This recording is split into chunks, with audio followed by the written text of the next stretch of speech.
That joke was so bad it killed the recording. Oh my gosh. I'm so I think sorry, it buddy. says it's recording again now. Wait, let's Yeah, see. it is. It is. Okay, okay, that was weird. Yeah. So then I won't bother to tell the dad joke again because we don't want to kill the recording.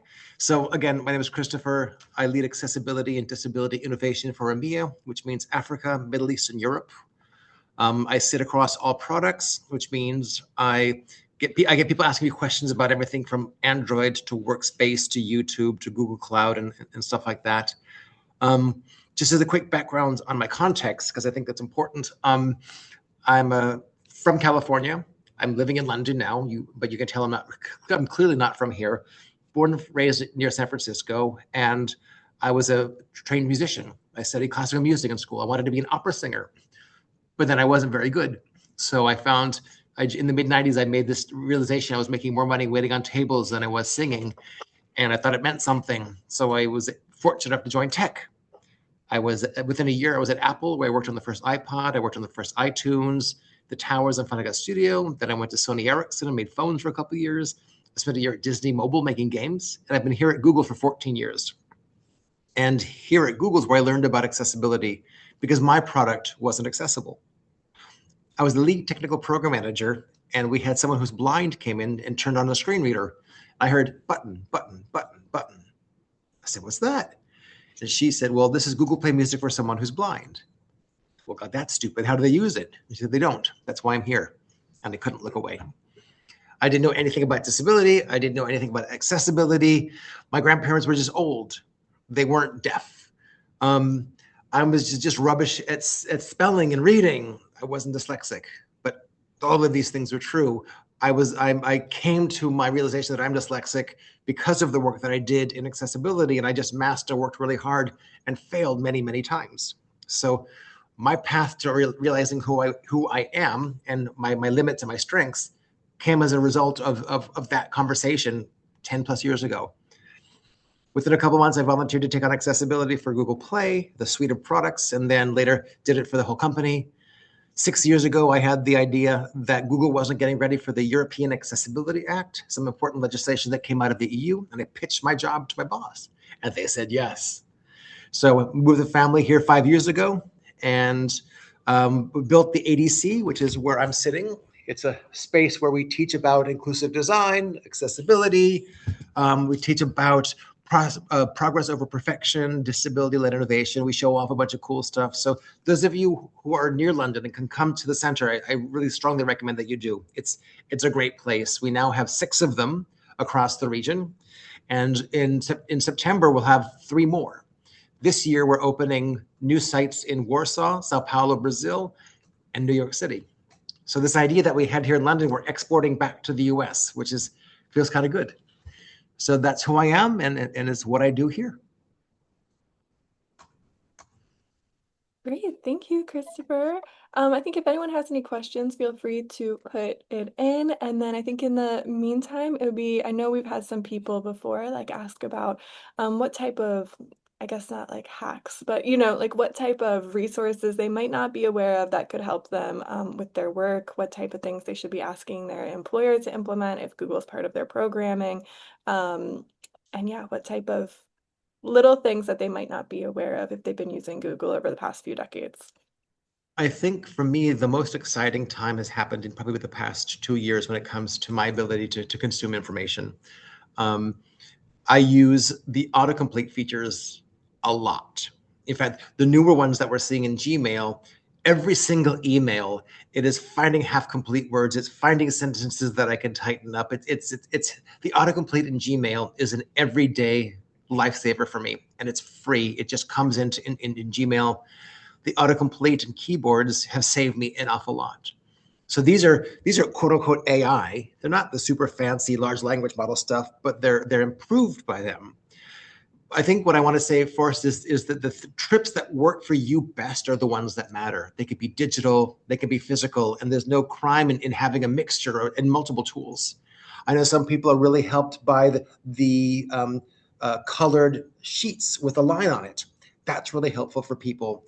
It doesn't work for me. Other people like using the Beeline Reader, which is a Chrome extension that allows you to change the font, change You can do line coloring, so it'll start with black, go to blue, move to red, and all these kinds of features. So there's lots of ways of solving the different problems that you might have, because your problems are going to be different than my problems. And I think that's another thing that people need to remember is dyslexia is such a broad spectrum of expressed challenges. I remember when I was in the 5th grade, my math teacher would throw his eraser at me if I got the number wrong, because he knew I was flipping numbers. He didn't tell me. He just said, "You got it wrong, try harder," and stuff like that. So my whole life I've had these challenges, but I never understood why. So coming back to the tools, Beeline Reader is a great one for some people.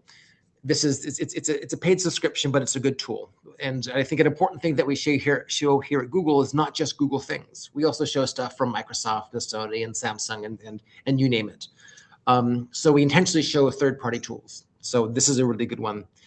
One thing that I'm really quite proud of is the new Chrome reader or immersive reader that's coming into the Chrome browser. So the Chrome web browser, whether you're on Mac or Windows or on Chrome OS, has the ability for you to right-click and say open reading mode. And you can adjust the fonts, the color, the kerning, the spacing, and all that kind of stuff for you for free. In fact, you can even, in many languages, have it read it aloud for you, whatever article that you're at. And then it also does the word highlighting. So what's one of these hacks? Your web browser, if you're using Chrome.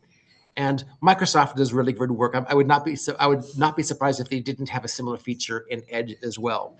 But I know the people that are working on the one that we have in Chrome, and we're continuing to develop and use these AI technologies to make this a better experience. So that's really exciting. But another really cool thing, if people don't know about it, it was called Notebook LM for a long time, and we've just rechristened it to Gemini Notebook. And this is a free tool. And the way that I describe it, it helps me refactor information to make it easier for me to understand. So what this is, you can give this notebook a paper, a website, an article, or a bunch of them, and it will, within the context of that notebook, create a context of that.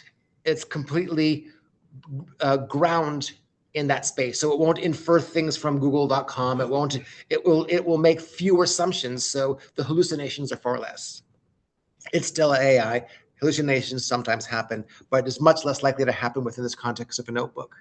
So right away, you get sort of the chatbot version. So you can go ask questions, which is kind of cool. But if you look to the right, there's a thing called Studio. And you see these series of buttons over there where you can do a thing like podcast.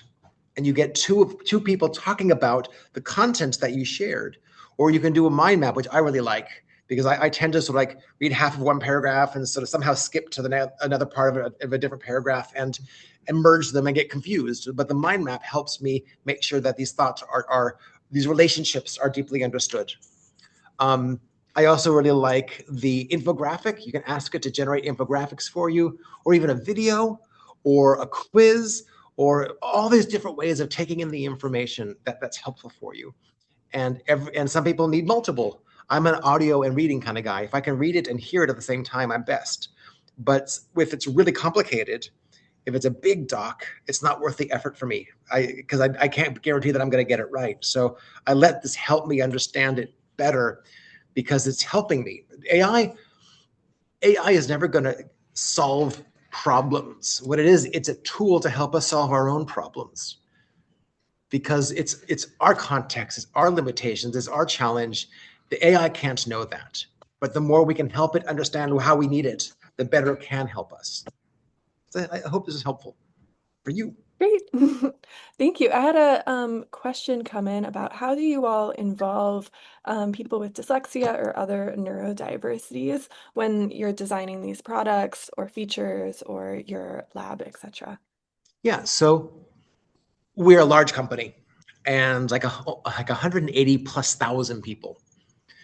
And I think sometimes we do it really well, sometimes we do it well, and sometimes, frankly, we could do it a little better, depending upon the team. We have the expectation that everything be accessible, and we know how to do that.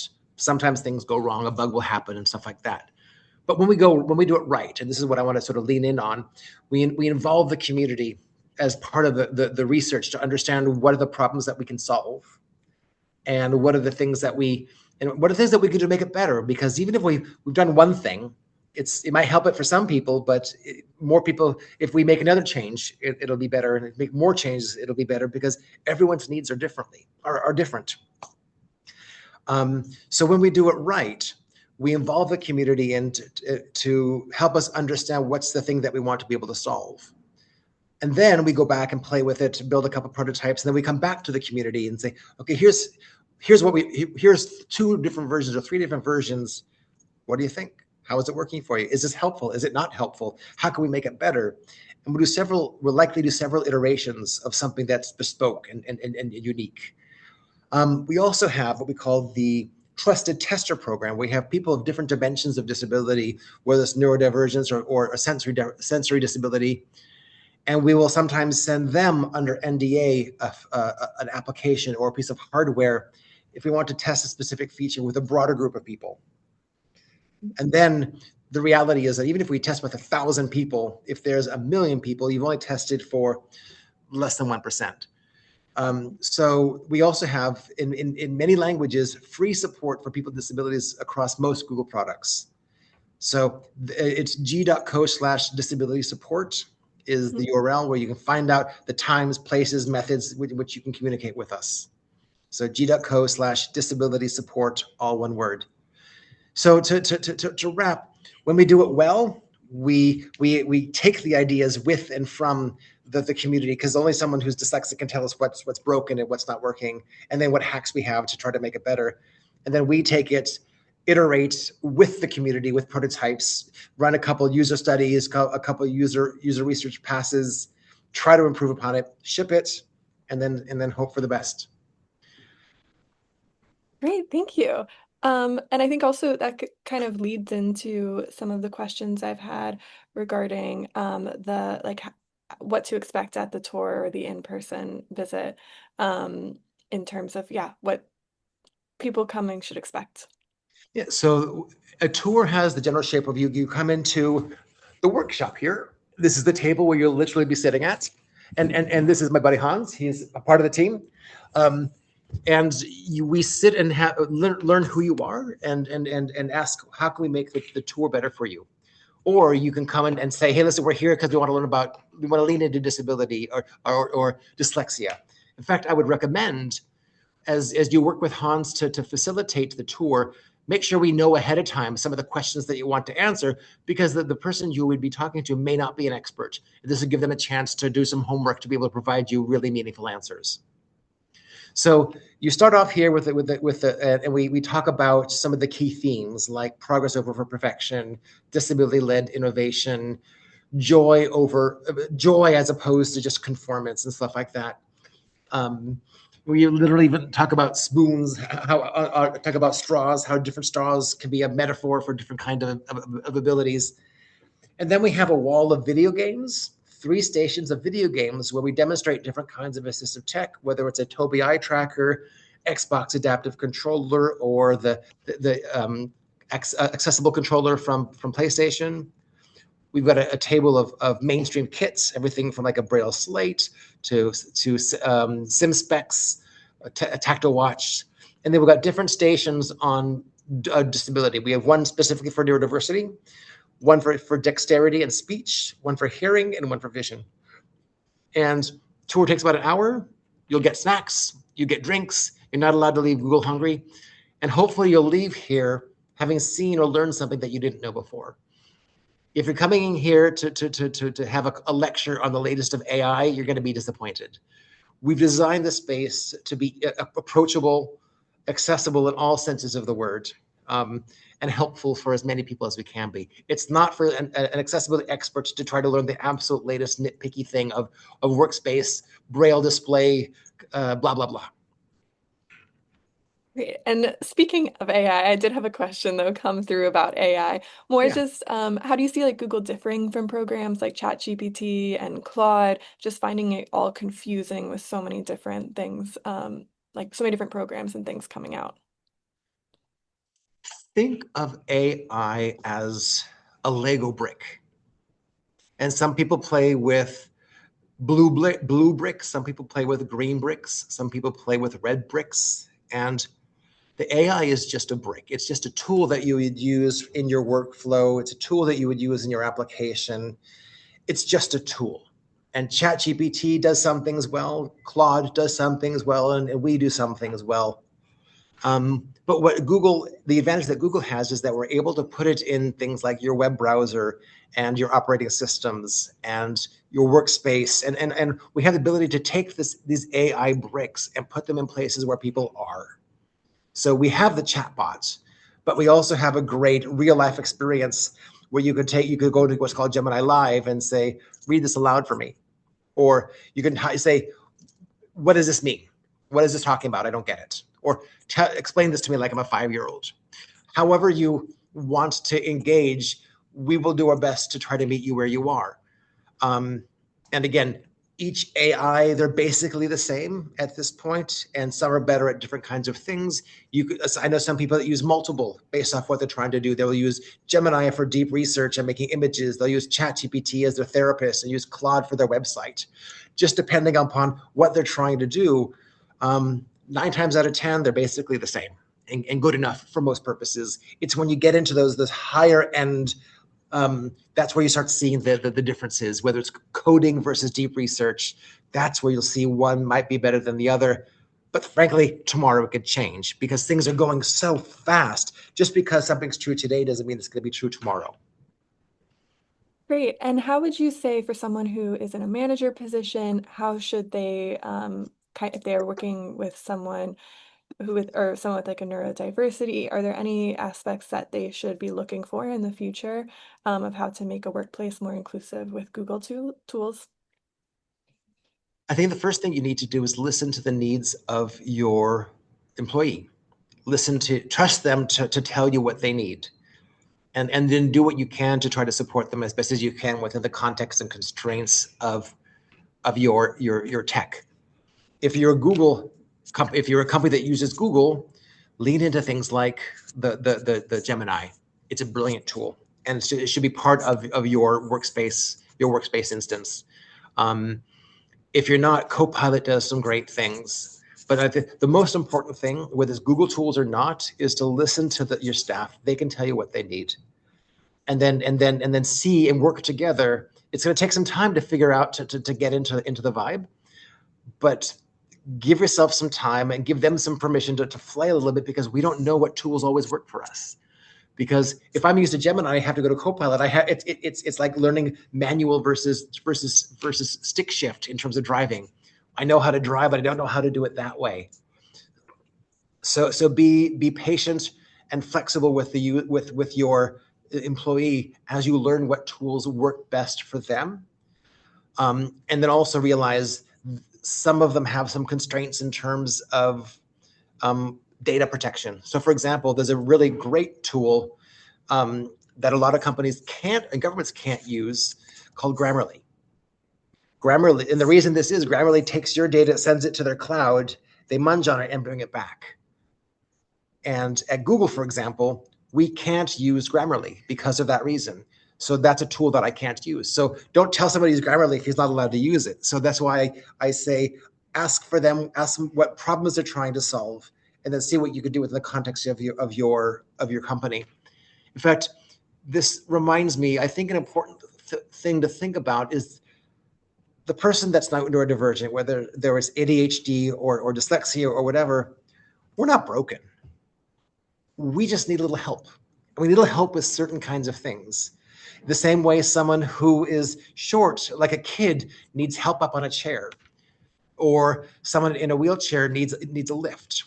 We're not broken. It's the situation or context that we're confronted with is what's causing any kind of disability with a lowercase d.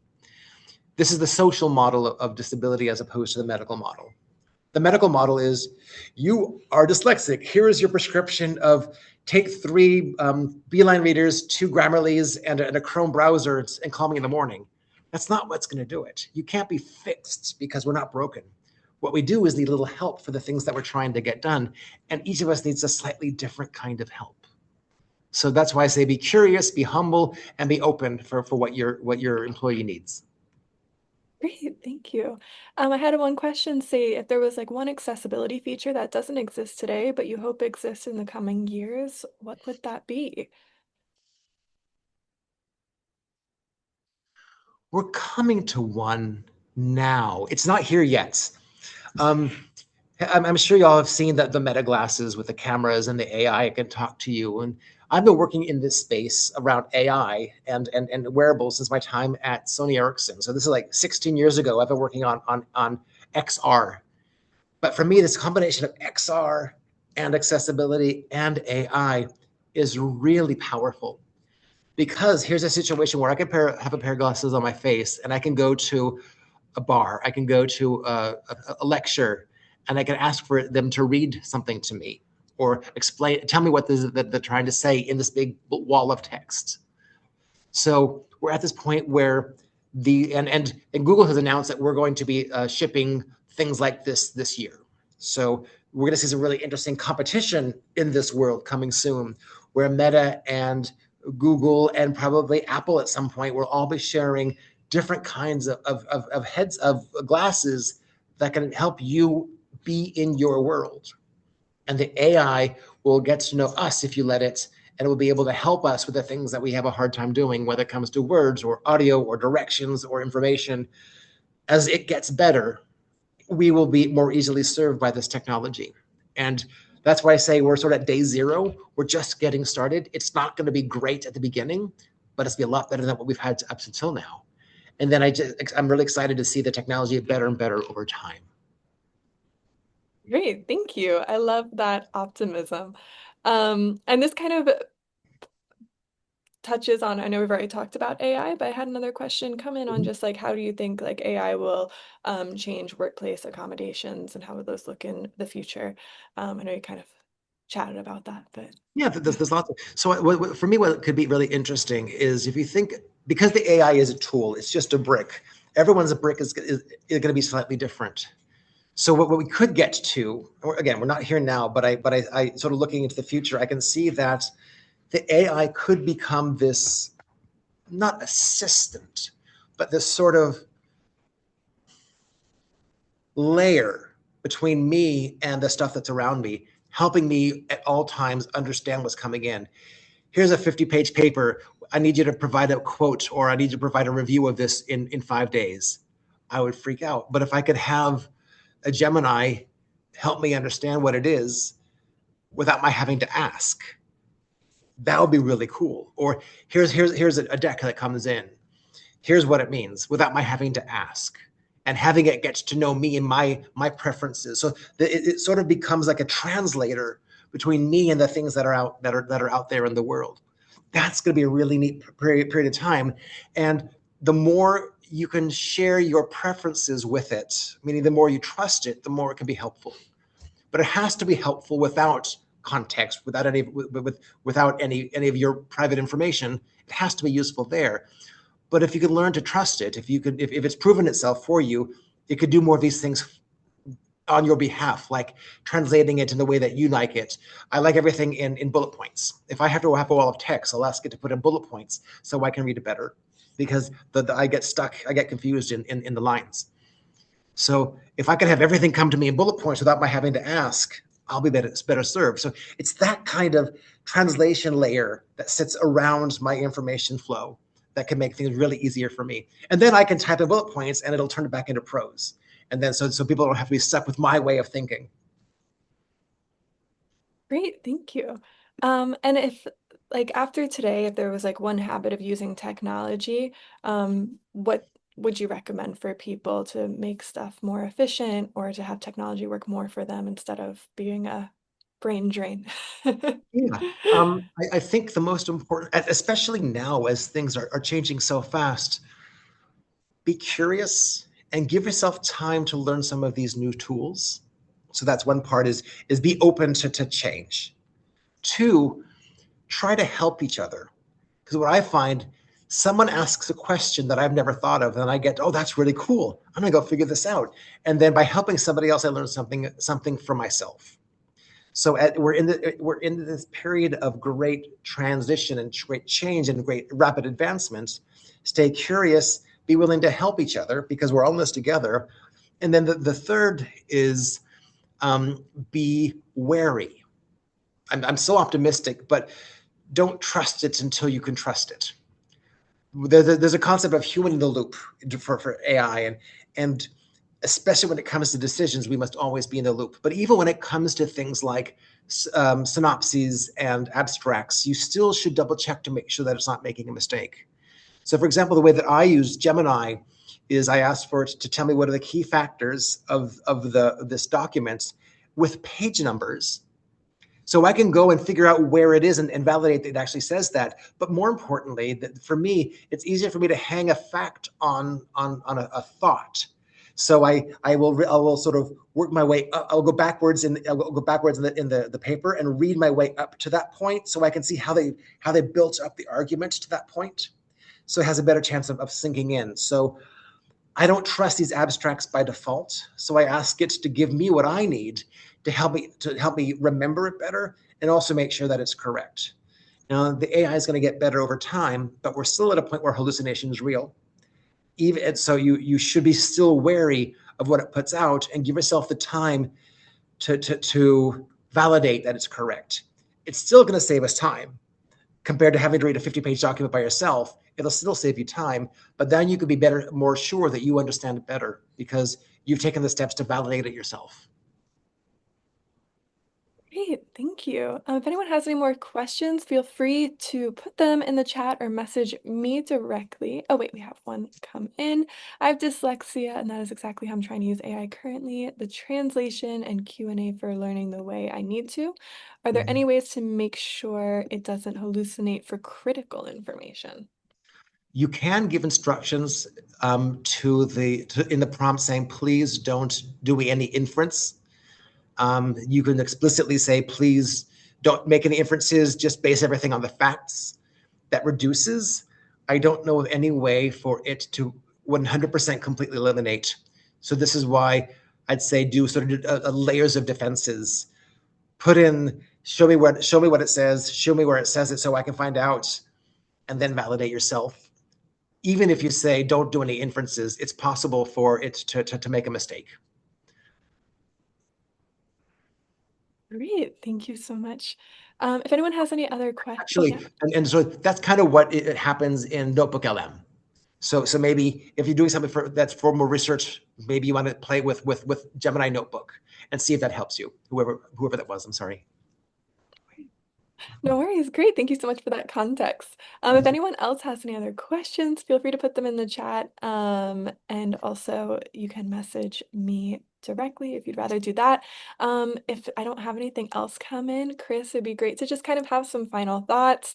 What you're working on kind of like right now, any like key takeaways. I know Gemini is a big one, so I'll be sharing that with everyone after. And yeah, just anything also to look forward to or maybe even help prepare for our in-person visit in September. Oh, whoops, we actually just had a had a question before that comes in. I used to think that the Google A11 accessibility. The accessibility. Okay, yeah. Discovery Center was only in beautiful Switzerland, but great to know there's multiple centers that have been set up globally. I'm a UX designer based out of India with 12 plus years of experience in tech. I'm a person with a disability myself, and I'm pursuing a career transition into accessibility and inclusive design, leveraging past experience in user research and lived experience. Any leads for exploratory conversation for accessibility careers in India? Thanks so much. That's a great question. For completeness sake, let me give you the list of all of the different centers that we have. So it's Dublin, Dubai, London, Munich, Milan, and Zurich today. And then this year we'll be adding Sao Paulo, Brazil, New York City, and Warsaw, Poland. So that's what we're going to have on the books by the end of this year, by the end of September, actually.